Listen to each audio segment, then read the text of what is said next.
welcome to the deep dive. Okay, so for years, Unity users have, loved how easy it is to get started. But there's often been that whisper about performance, right? Especially for those really big, ambitious projects. Yeah, that performance ceiling. Exactly. Yeah. So today, we're diving into Unity's, maybe their boldest answer to that, the Data-Oriented Tech Stack, DOTS. Is this finally the tech that delivers on that promise for, true next-gen scale? Or is it still mostly promise? That's the million-dollar question, isn't it? It really is. And that's the core thing we're exploring in this deep dive. Is Unity DOTS actually production-ready in 2025? We're basing this on some really insightful excerpts from recent analysis, looking at where DOTS stands right now. Right. And our mission really is to pull out the most important stuff for you from these sources. We want to show you what DOTS actually looks like today, where it's being used in the real world, and give you a clear, practical picture. Is it genuinely ready for your next game? Get ready, because there might be some surprising bits in here, some practical things you maybe haven't thought about. Okay, let's unpack this then, because we're talking about a complete shift here, aren't we? Right. What is DOTS at its core?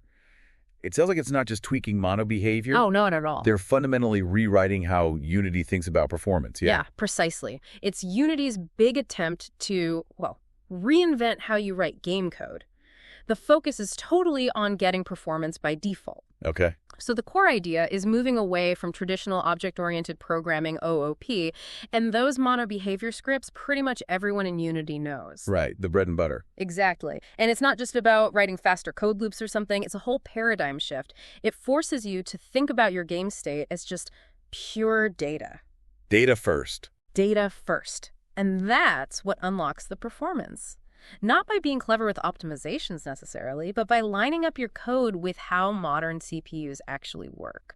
Cache friendliness, parallelism. Yeah. That's the real game changer. Performance by design, not just by tuning. Okay, so how does that work in practice? You mentioned pillars. Yeah, it's built on 3 main pillars. First up, the Entity Component System, ECS. Right. Think of ECS like a super efficient factory floor. Instead of, say, one worker, a mono behavior doing a bit of everything for one specific product.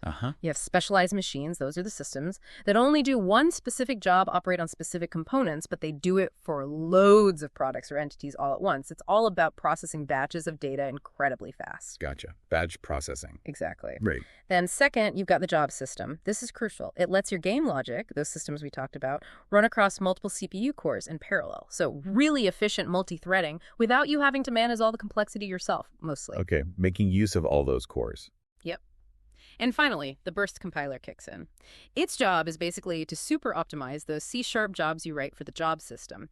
It compiles them down into highly efficient native machine code, squeezing out every last drop of performance for the specific hardware it's running on. Wow, okay. So yeah, fundamental change to the architecture. That's a huge undertaking. It really is. And it sounds like 2025, this year, has been pretty pivotal for its maturity.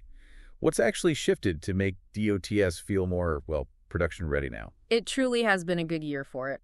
The biggest news, really, is the core package, Entities 1.2 and onwards. It's stable now, and it's officially part of Unity's long-term support versions, the LTS releases. Okay, that's a big deal. LTS means stability. It's a massive signal, yeah.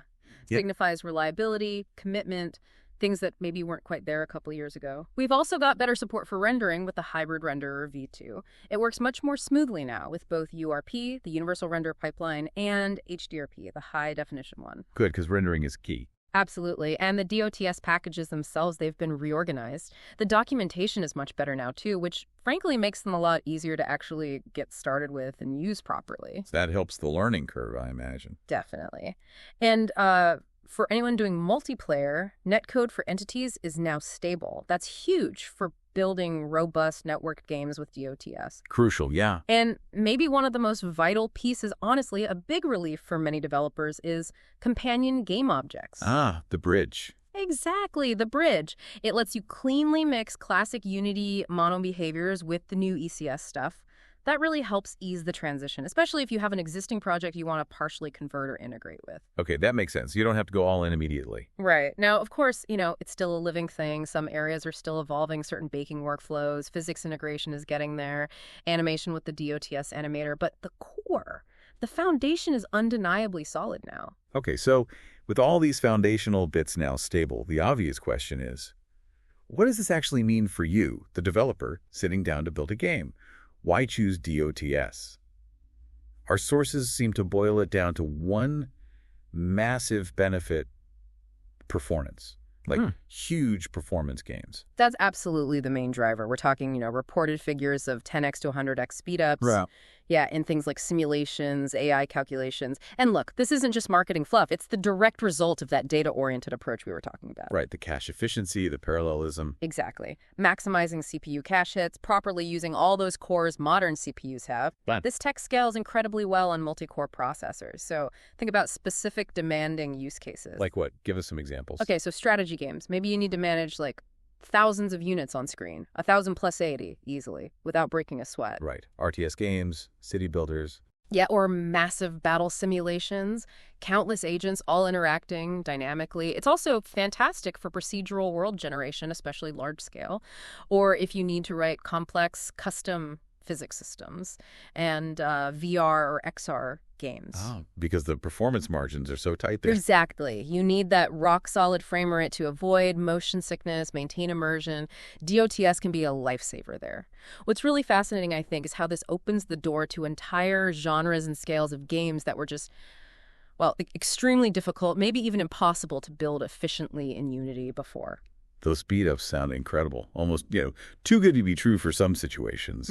Are there cases where those 10 by 100x games might be a bit optimistic or come with hidden catches? That's a fair question. And yeah, while the raw potential is definitely there, you have to remember those huge numbers often come from really specific, highly optimized workloads, things that map perfectly to that data parallel model. For a smaller game with simpler logic, the initial setup time, the learning curve we'll get to, that might eat into those gains or even make it slower to develop initially. It's not like a magic switch you flip and suddenly everything is 100 times faster. Right. It needs the right kind of problem. Exactly. You need to architect your game around it to really see those benefits shine. Okay. So Unity's pushing this as the future, it sounds like. But I know I've heard some, let's say, veteran Unity devs express a bit of skepticism. They're worried about throwing away years of OOP experience, that steep learning curve you mentioned. What's the flip side? What are the downsides for developers thinking about DOTS? Yeah, you've definitely hit on the main concerns people have. First and foremost is that steep learning curve. It's undeniable. It's just a different way of thinking. Completely different mindset compared to standard mono-behavior scripting. It's not just learning a new API, it's restructuring how you think about your game's logic and data. You have to unlearn some really deeply ingrained OOP habits. That can be tough. It can be. And while it's getting much better, debugging and tooling are still areas that are evolving. Sometimes tracking down issues can be more complex than with classic Unity workflows. Although interestingly, one source mentioned that while the initial curve is steep, the very strict data nature of DOTS can sometimes make certain complex bugs easier to find once you're used to it because the data flow is so explicit. Okay. An unexpected benefit, maybe. Potentially, yeah.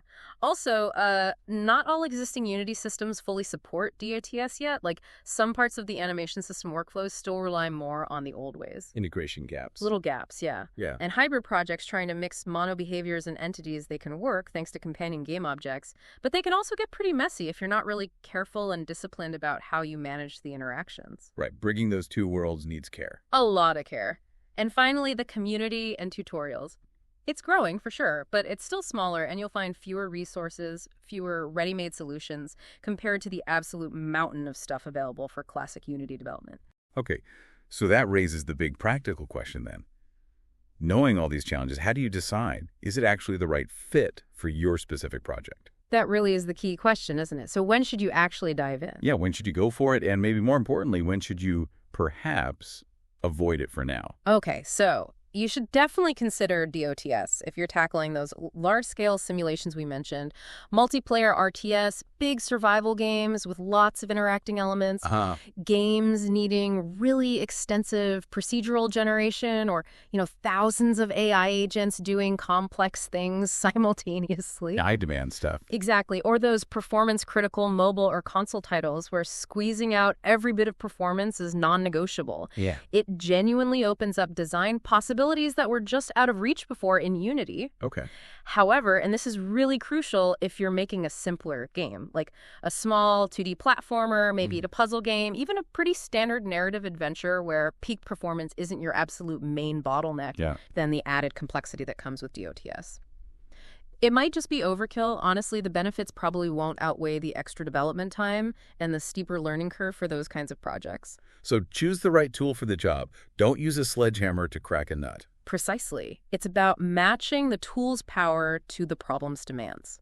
Okay, so wrapping this up, the core conclusion from our sources seems pretty clear then. Yeah. DOTS in 2025, it's not really experimental anymore. It's a powerful tool set. It's ready for production. Absolutely. But, and it feels like a big deal, but it's definitely not for every single project or every developer. Unity's big bet on performance seems to be paying off, but maybe mainly for those really high-stakes, complex projects. Yeah. To put it simply, DOTS is a fantastic choice if you need that raw power, that raw performance, especially for those really ambitious, large-scale games that are pushing boundaries with lots of stuff happening at once.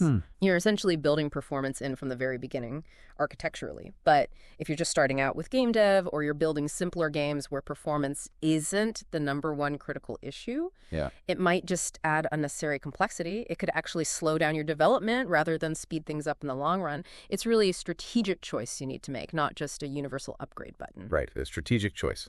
So thinking about the projects you have in mind, could that potential 10x, maybe even 100x performance gain unlock a totally new scale of ambition for your ideas?